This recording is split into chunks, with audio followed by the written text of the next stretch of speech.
शीतल, एक 16 वर्षीय लड़की, जो गांव के सबसे गरीब घरों में से एक में रहती थी। उसकी मां हमेशा बीमार रहती थी और उसके पिता का देहांत कुछ साल पहले ही हो गया था।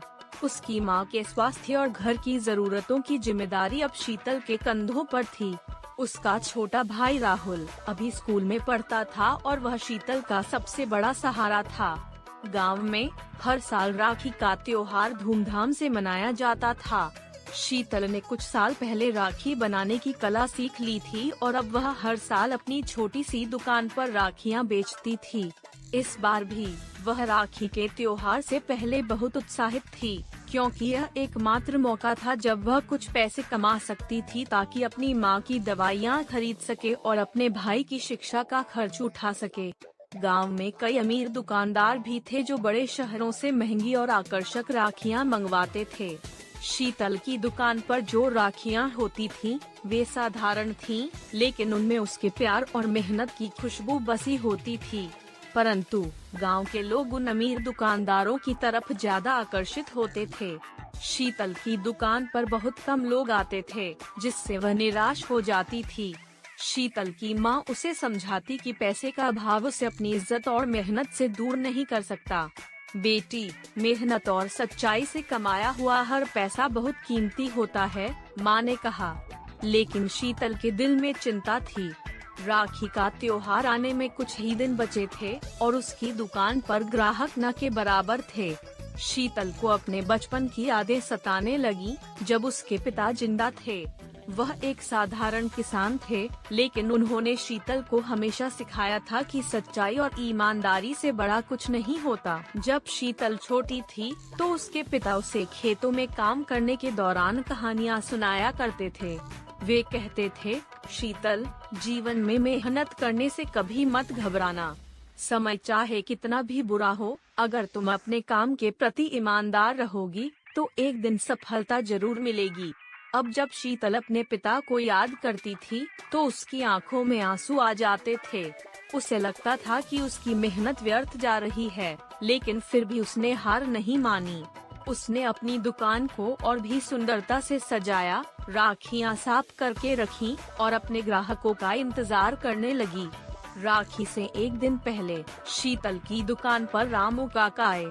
रामू काका गांव के सबसे बुजुर्ग व्यक्ति थे और उनकी बातों का गांव में बहुत सम्मान था। रामू काका शीतल के पिता के पुराने दोस्त थे और उन्होंने शीतल की मां की बीमारी के दौरान बहुत मदद की थी। वे जानते थे कि शीतल का परिवार कितनी कठिनाइयों से गुजर रहा है। उन्होंने शीतल से कहा, बेटी, मैं जानता हूँ कि तुम्हारे पास साधारण राखियाँ हैं, लेकिन इनमें तुम्हारे हाथों की मेहनत और दिल का प्यार बसा है। मैं तुम्हारी कुछ राखियाँ खरीदता हूँ और मैं गांव में सबको बताऊंगा कि वे तुम्हारी दुकान पर आएं। शीतल के आंखों में खुशी के आंसू आ गए। उसने रामू काका का आभार व्यक्त किया और उनके लिए सबसे अच्छी राखियाँ चुनी। रामू काका ने गांव के लोगों को शीतल की दुकान पर जाने के लिए प्रोत्साहित किया। राखी के दिन शीतल की दुकान पर सुबह से ही भीड़ लगने लगी। गांव के लोग, जो पहले महंगी राखियां खरीदते थे, अब शीतल की दुकान पर आने लगे। हर भाई अपनी बहन के लिए शीतल की राखी खरीदने लगा। शीतल की आंखों में चमक आ गई। वह खुशी से फूली नहीं समा रही थी। उसने देखा कि उसकी सारी राखियां बिक चुकी थीं और उसने अच्छा खासा मुनाफा कमाया था। शीतल ने अपनी मां को यह खुशखबरी दी और दोनों ने मिलकर भगवान का धन्यवाद किया। शीतल के भाई राहुल ने भी अपनी बहन के लिए एक राखी चुनी और उसे अपने हाथ से बांधने का अनुरोध किया। शीतल ने रोते हुए अपने भाई की कलाई पर राखी बांधी और कहा, राहुल, ये राखी सिर्फ धागा नहीं है, ये हमारे रिश्ते की ताकत है। मैं चाहती हूँ कि तुम बड़े होकर एक अच्छा इंसान बनो। राहुल ने वादा किया कि वह अपने पढ़ाई में कड़ी मेहनत करेगा और अपनी बहन के सपने को पूरा करेगा। कहानी के अंत में शीतल को एहसास हुआ कि पैसे से ज्यादा महत्वपूर्ण चीज प्यार, ईमानदारी और रिश्तों की डोर होती है। उसने अपने कठिन परिश्रम से जो कमाया था, वह उसे गर्व और संतोष देता था। गांव के लोगों ने भी शीतल के प्रति अपने नजरिए को बदला और अब वे उसकी दुकान पर नियमित रूप से आने लगे। शीतल ने अपने मुनाफे से अपनी माँ की दवाइयाँ खरीदी और राहुल की पढ़ाई के लिए भी पैसे जमा करने शुरू कर दिए। उसकी जिंदगी में आई इस बदलाव ने उसे सिखाया कि जीवन में कठिनाइयों का सामना करने के लिए मेहनत, धैर्य और उम्मीद की डोर को कभी नहीं छोड़ना चाहिए। शीतल की दुकान एक बार फिर से चल पड़ी थी और वह अपने परिवार के साथ खुशहाल जीवन जीने लगी। लेकिन इस बार उसकी चुनौतियां और भी बढ़ने वाली थीं। गांव में एक नया व्यवसाय आया जिसका नाम था रमेश डंडा। रमेश ने गांव के बाहर एक बड़ी दुकान खोली जहां शहर से आयातित महंगी वस्तुएं और सजावटी सामान बिकते थे। वह शीतल की दुकान को एक छोटे प्रतिद्वंद्वी के रूप में देखता था जिसे वह आसानी से हरा सकता था। रमेश ने अपने व्यापार को बढ़ाने के लिए बड़े बड़े विज्ञापन दिए और ग्राहकों को आकर्षित करने के लिए भारी छूट देना शुरू कर दिया। उसकी दुकान पर भीड़ लगने लगी और धीरे धीरे शीतल की दुकान पर आने वाले लोग कम होने लगे। शीतल ने महसूस किया कि उसे कुछ नया करना होगा ताकि वह रमेश से प्रतिस्पर्धा कर सके। वह जानती थी कि उसकी दुकान का आकर्षण उसकी ईमानदारी और अपने ग्राहकों के प्रति प्यार था। इसलिए उसने सोचा कि क्यों न वह अपनी दुकान में कुछ नई चीजें जोड़े और ग्राहकों को व्यक्तिगत रूप से आकर्षित करे। शीतल ने अपने दुकान के उत्पादों में नए प्रकार की राखियां, कस्टमाइज्ड उपहार और हस्तनिर्मित सामान जोड़ने का फैसला किया। उसने गांव के कारीगरों से संपर्क किया और उन्हें अपनी दुकान में उनके उत्पादों को बेचने का प्रस्ताव दिया। इससे न केवल शीतल की दुकान का दायरा बढ़ा बल्कि गांव के अन्य लोगों को भी रोजगार मिला। शीतल ने एक और महत्वपूर्ण कदम उठाया। उसने गांव के घर घर जाकर लोगों से मिलना शुरू किया। वह हर ग्राहक से व्यक्तिगत रूप से बात करती, उनकी जरूरतों को समझती और उन्हें वही चीजें देती जिसकी उन्हें सच में जरूरत होती। शीतल का यह प्रयास रंग लाया। धीरे धीरे लोग उसकी दुकान पर फिर से आने लगे। उन्होंने महसूस किया कि शीतल का सामान न केवल गुणवत्तापूर्ण था बल्कि उसकी सेवाएं भी अन्य दुकानों से बेहतर थी। रमेश, जो पहले से ही शीतल की दुकान से परेशान था, उसने उसकी प्रतिष्ठा को गिराने की योजना बनाई। उसने गांव के कुछ लोगों को पैसे देकर अफवाहें फैलाने के लिए कहा। इन अफवाहों में कहा गया कि शीतल का सामान नकली है, उसकी दुकान में बिकने वाले सामान की गुणवत्ता अच्छी नहीं है और वह ग्राहकों को धोखा दे रही है।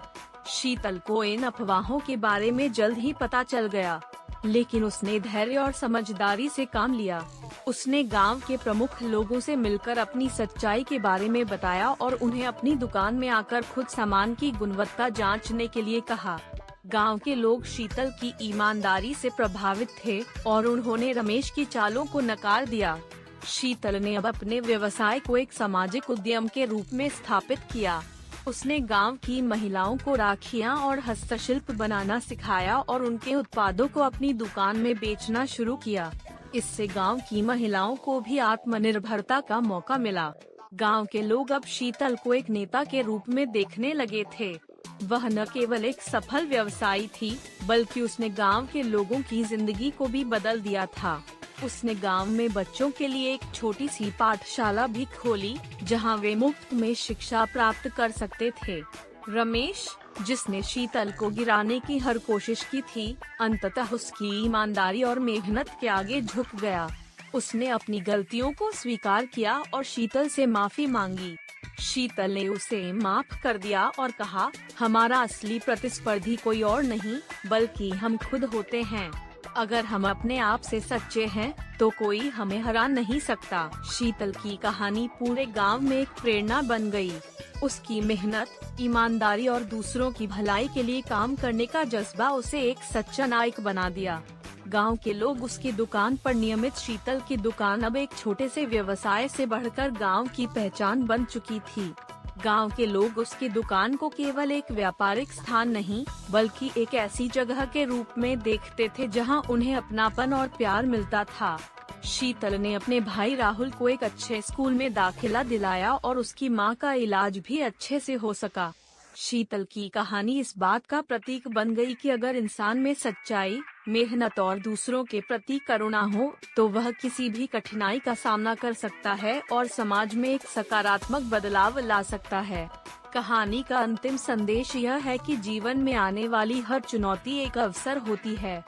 सच्चाई, मेहनत और दूसरों की मदद करने का भाव हमें न केवल व्यक्तिगत सफलता दिला सकता है, बल्कि हमें समाज के लिए एक मिसाल भी बना सकता है।